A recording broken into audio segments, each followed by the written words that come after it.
because there's hardly a man alive who dares to be just what he is without doctoring up the impression.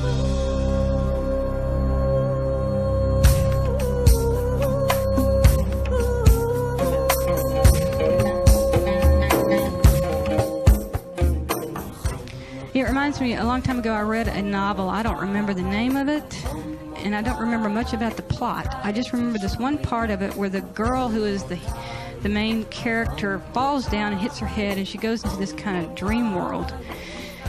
And the whole book, I remember, was about this woman's relationship with the Lord and trying to bring her to faith. And in this dream world, she's in the woods, and there's someone pursuing her. And she's deathly afraid, and she's trying to get away from this person who is pursuing her. There's some man pursuing her. And she meets another man in the forest, and this man wants to help her get away from her pursuer, so he keeps helping her.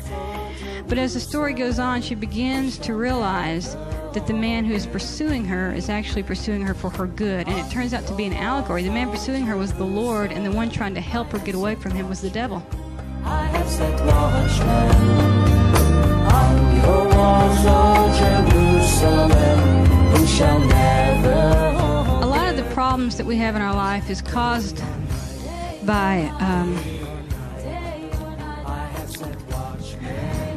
our pride. You know, what got me thinking about this was I read something by C.S. Lewis, and he basically was trying to draw a picture of pride, and he drew a picture of someone scraping and cleaning themselves, trying to make themselves pure. And he described them as barren. And these people were trying to keep anything from touching them that would make them dirty. Sometimes pride is manifested in a low view of ourselves rather than an exalted one. The more humility a person has, the greater true self-worth he has. Now think about that.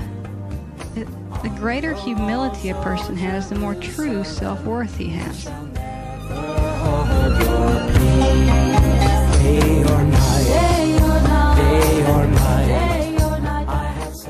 Pride is choosing to be deceitful about who you really are.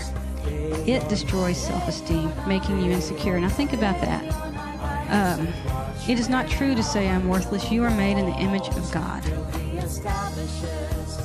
It says when you have God's view of yourself, you can be secure and transparent with others. Till he establishes and till he makes Jerusalem. I don't know who we think we are sometimes.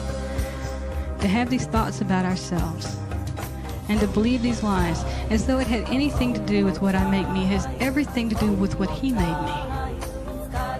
And all that matters is what he made me. And if I'm embarrassed and afraid for people to see what he made, then I'm embarrassed and afraid of him. If I'm embarrassed and afraid to see what I have made me, well, then that's just pride. We are constantly trying to come across as better than we are. We're constantly trying to hide our weaknesses and hide the areas that we are most sensitive about. And we're fearful that people will see the things in us that we have rejected ourselves for.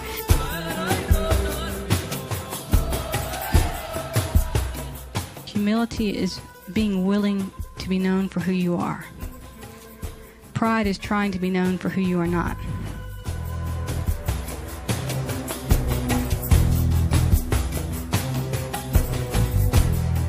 And I really do believe that meekness is the key to having that kind of intimacy. Intimacy is the key to being able to move the hand of the Lord. And so the key to power is meekness.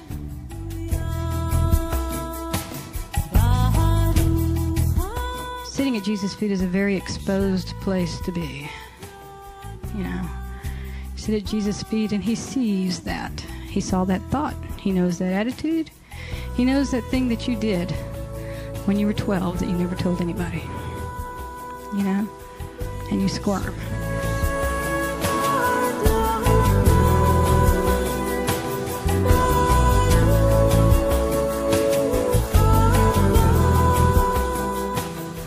Jesus said, your brother will rise again.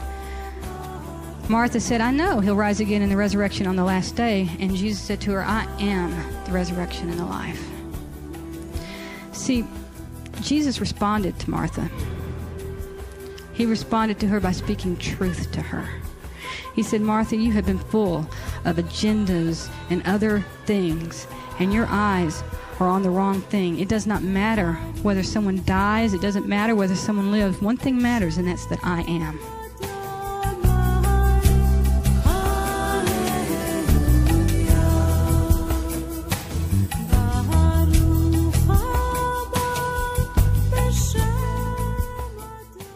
I am the beginning, I am the end, I am everything.